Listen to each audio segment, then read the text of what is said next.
Hey guys, welcome back to my channel. I hope you all are doing good today. This vlog is going to be about how to find an accommodation before arriving in Canada and what are the things that you should consider when you're looking out for that. Before I get into it, I would like to tell you guys, please don't forget to like, subscribe and hit that bell icon, and let's get into it. So the first question that comes into your mind is, when is the right time to start looking out for an accommodation? I would say to start looking out for houses a month and a half, like a half a month before arriving in Canada, because that gives you enough time to make decision about the place you're going to, right? Because you don't want to rush into it and just make a bad decision, and when you come over here you'll be like, oh my god, what I did, right? So take enough time when you are making such an important decision. This also avoids you from getting scammed by people over here. So this is a very important point, that please research on every single detail and don't get scammed so easily over here. So it's very important to take your time, go through each and every house and make a proper decision for yourself, just because not to, I would say, get scammed and all, but also because you're going to stay in that space, right? It makes a huge difference to your life.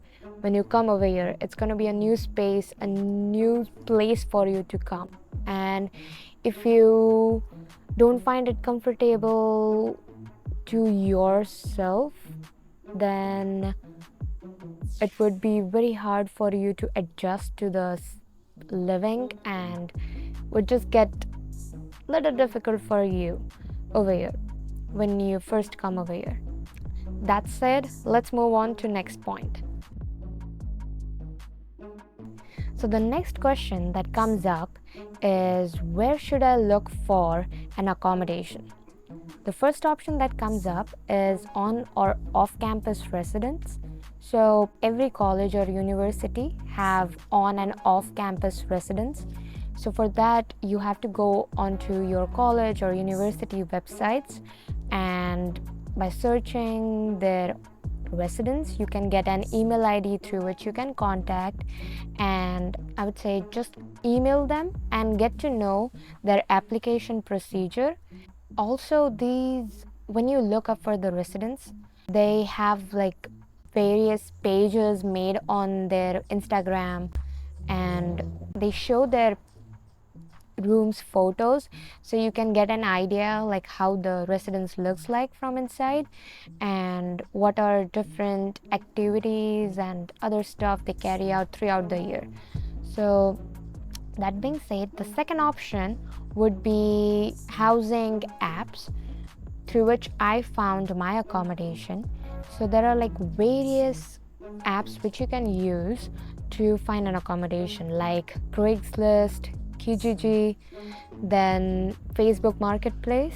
So I used Facebook Marketplace and Kijiji when I was looking out for an accommodation. These two apps are very simple to use. Just sign up for yourself and you can start looking out for places, and they have like different filters in it, like if you want a house near to your college or university, you can do that. You can there are filters for it. So yeah, so these are the many apps which you can use to find an accommodation if you don't want to live in on or off campus residence. So on and off campus residents have rents around 700 to 800 per month, but if you stay off of it, I would say the rent would go approximately 400 to 500 per month. Alright, so the third question that would come up in your mind would be, what are the points to consider when you select a house for yourself?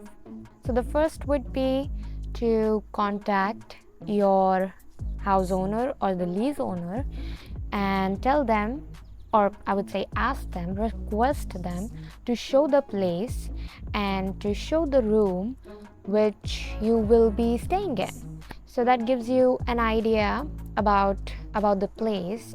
If it's not possible, I would say ask your friend who has been staying over here already, and just ask them or request them to just go out in person to that place and check out.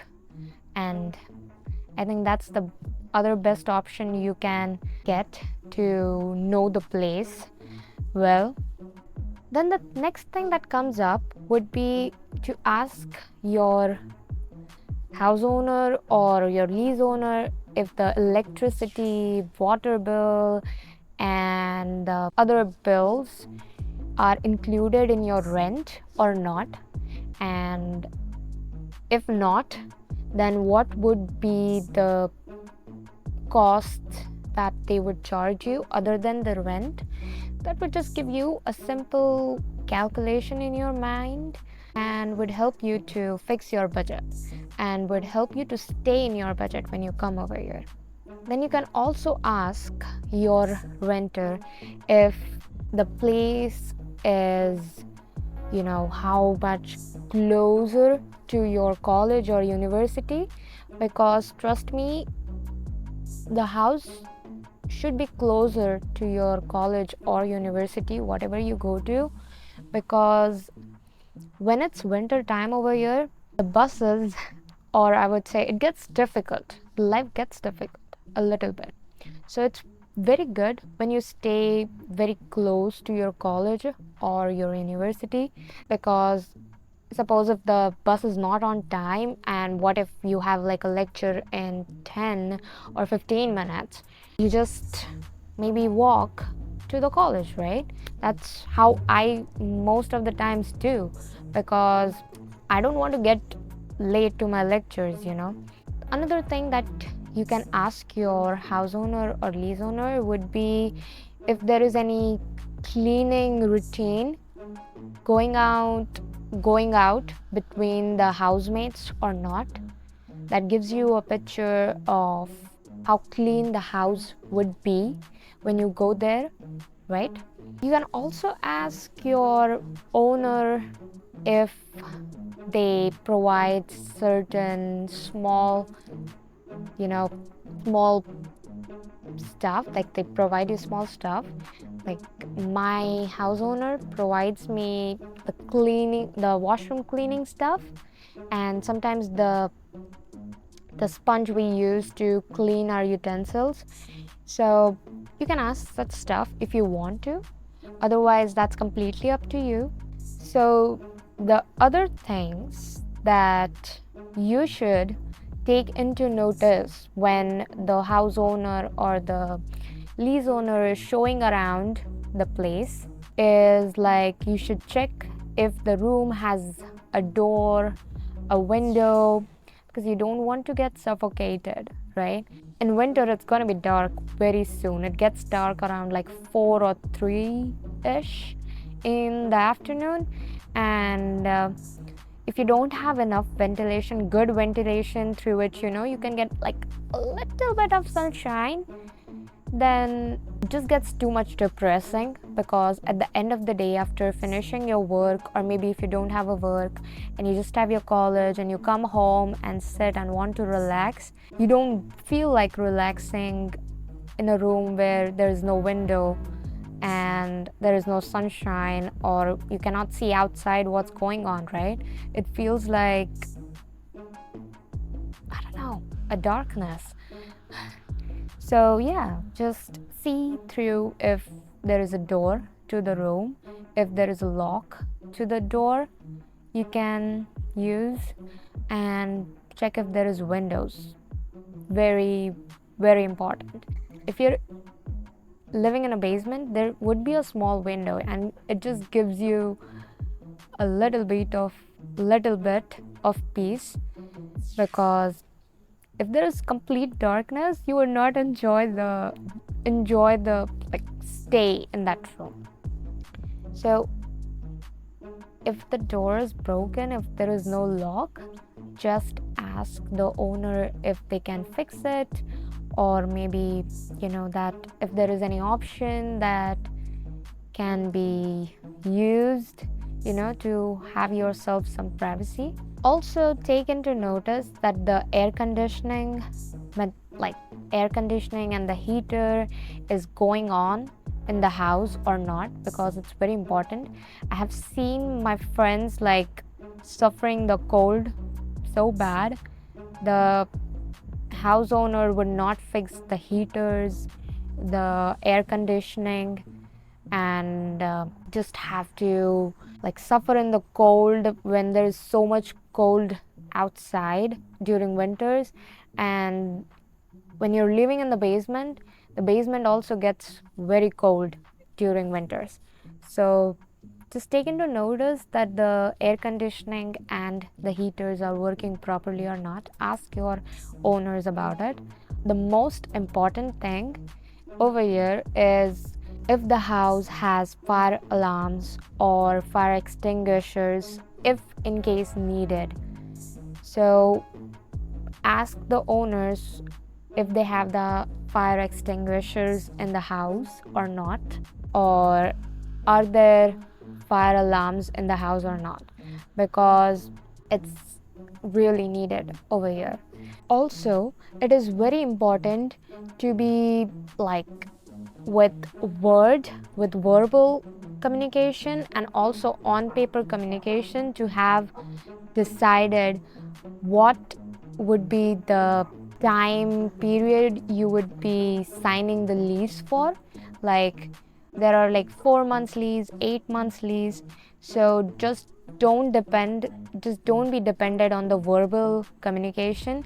I would say have it written down on the paper and get its signature. And most of the times the house owners and the lease owners do it, but have it very very short, to the point, that what would be the lease period, because I've seen people suffering so much for it because they don't have a fixed period, and then the lease owners or the house owners would just ask them to leave the place by the end of the month, and they just get so much stressed out about it to find a new place for yourself, and it gets very difficult. So please make sure to have it in a verbal communication, or have it write it down on a piece of paper, what would be the lease period